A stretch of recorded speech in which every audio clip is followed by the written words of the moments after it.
বিশ্বের বাঘা বাঘা তারকা, খেলোয়াড় আর বিশ্ব নেতাদের টেক্কা দিয়ে এবার ফেসবুকের শীর্ষ 100 কন্টেন্ট নির্মাতার তালিকায় জায়গা করে নিলেন বিএনপির চেয়ারম্যান নেতা তারেক রহমান।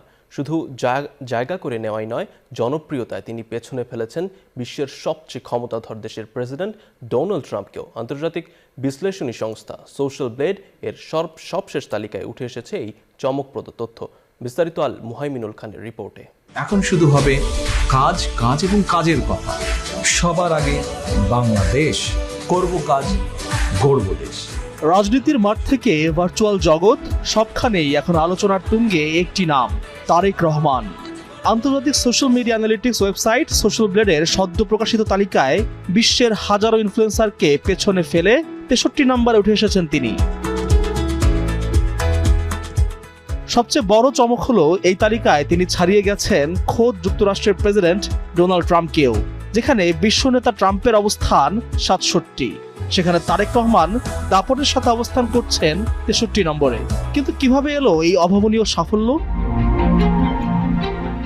সোশ্যাল ব্লেড বলছে এই র্যাঙ্কিং কেবল তারেক রহমানের নিজের পোস্টের উপর ভিত্তি করে নয়, বরং তাকে ঘিরে ফেসবুকে বিশ্বজুড়ে তৈরি হওয়া বিপুল কন্টেন্ট, আলোচনা, শেয়ার এবং কোটি মানুষের রিয়াকশনই তাকে এই উচ্চতায় নিয়ে গেছে।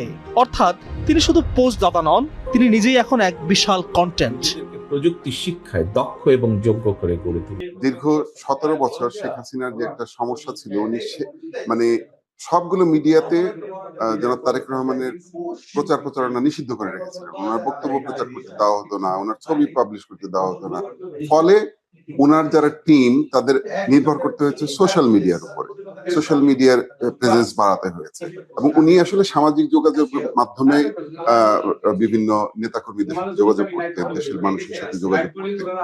এইটার সুফল হচ্ছে এখন আমরা পেতে শুরু করেছি। তরুণরা বলছেন এটি কেবল একটি পরিসংখ্যান নয়, এটি বিশ্বজুড়ে তারেক রহমানকে ঘিরে মানুষের আকাশচুম্বী আগ্রহের প্রমাণ।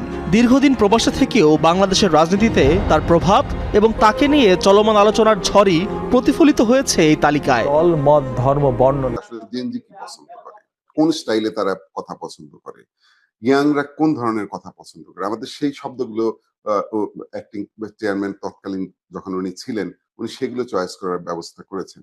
বিশ্লেষকরা বলছেন সোশ্যাল ব্লেড বিশ্বব্যাপী গবেষক ও ডিজিটাল বিশ্লেষকদের কাছে অত্যন্ত নির্ভরযোগ্য একটি প্ল্যাটফর্ম।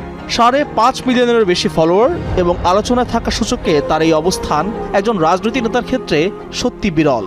বিশ্বের ইতিহাসেও মনে হয় নজিরবিহীন। ওনার ভিডিওগুলো ওনার পেজ থেকে শেয়ার করা হয়, ওনার ছবি শেয়ার করা হয়, ওনার বক্তব্য শেয়ার করা হয়, সেগুলো জনপ্রিয়তা পাচ্ছে। এটা হচ্ছে